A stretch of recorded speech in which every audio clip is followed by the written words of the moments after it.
اما بعد فاعوذ باللہ من الشیطان الرجیم بسم اللہ الرحمن الرحیم وعن جابر قال قال رسول اللہ صلی اللہ علیہ وسلم الا لا يبيتن رجل عند امرأة طیب الا ان يكون ناكحا او ذا محرم رواہ مسلم۔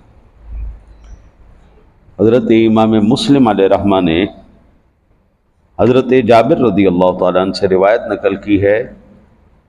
وہ فرماتے ہیں کہ رسول اللہ صلی اللہ علیہ وسلم نے ارشاد فرمایا، خبردار کوئی مرد کسی شادی شدہ عورت کے پاس رات نہ گزارے مگر یہ کہ اس کا خاوند یا محرم رشتہ دار۔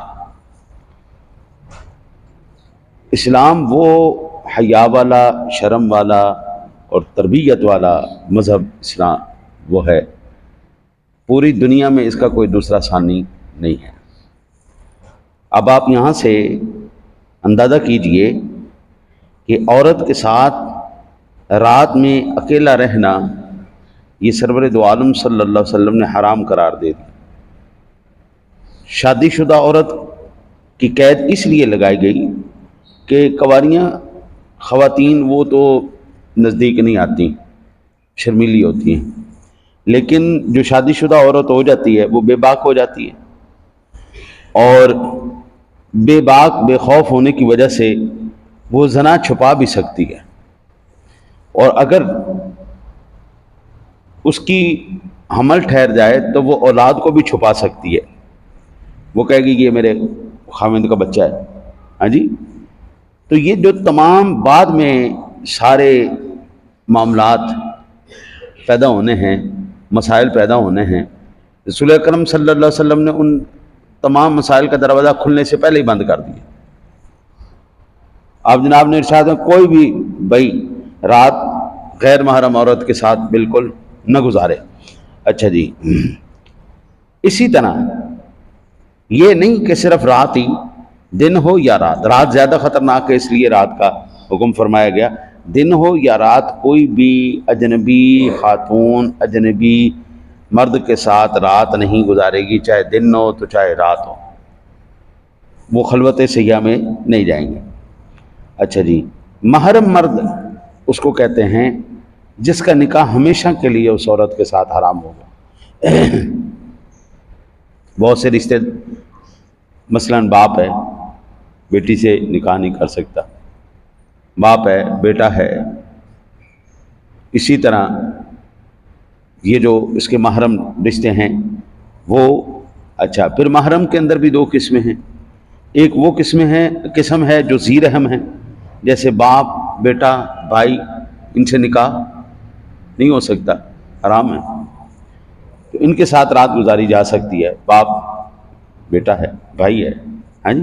ایک ہوتا ہے جو ذی رحم نہ ہو، جیسے رضائی بھائی، داماد، ہاں جی، اور داماد بھی یہ بہنوئی اس حکم سے خارج ہے، بہنوئی اس حکم سے خارج ہے۔ اس کی وجہ کیا ہے؟ اس کی وجہ یہ ہے کہ اگرچہ خاتون کی بہن کسی کے نکاح میں ہے، وہ اس کا بہنوئی ہے، تو وہ جو حرمت ہے وہ دائمی حرمت تو نہیں ہے نا، وہ وقتی حرمت ہے۔ جب تک اس کی بہن زندہ ہے اس وقت تک وہ حرام، اس کی بہن فوت ہو جائے گی تو وہ اسے نکاح کر سکتی ہے، لہذا بہنوئی سے بھی ذرا احتیاط کی جائے۔ پھر یا بہن کی طلاق کے بعد، اس عدت گزارنے کے بعد وہ اسے نکاح کر سکتی ہے۔ اچھا، لہذا سالی جو ہے وہ بہنوئی سے بھی پردہ کرے، بلکہ جو ہمارے علماء فرماتے ہیں کہ جوان ساس جوان داماد سے خلوت کرنے میں احتیاط کرے۔ جوان ساس اور جوان داماد یہ دونوں اکیلے نہ بیٹھیں، خلوت سیاح نہ ہو۔ یوں ہی سسر اپنی جوان بہو کے ساتھ خلوت میں احتیاط کرے، اگرچہ ان کی درست ہے، لیکن ہم نے اب اس دور میں دیکھا ہے کتنی خطرناک باتیں ہو گئی، ہے نہیں؟ اللہ تعالیٰ معاف کرے، اللہ معاف کرے۔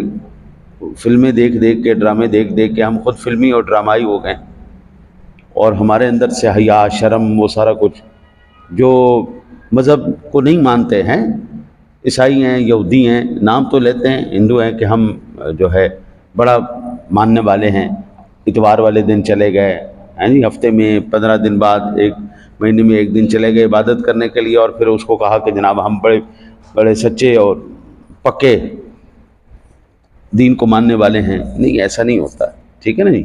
اللہ تعالیٰ اپنے محبوب کا صدقہ، اللہ تعالیٰ ہمیں ان تمام بلاؤں سے، مصیبتوں سے محفوظ رکھے، اور بے حیائیوں سے اللہ تعالیٰ اپنے حبیب کا صدقہ محفوظ رکھ کے ایمان پر عمل کی توفیق عطا فرمائے۔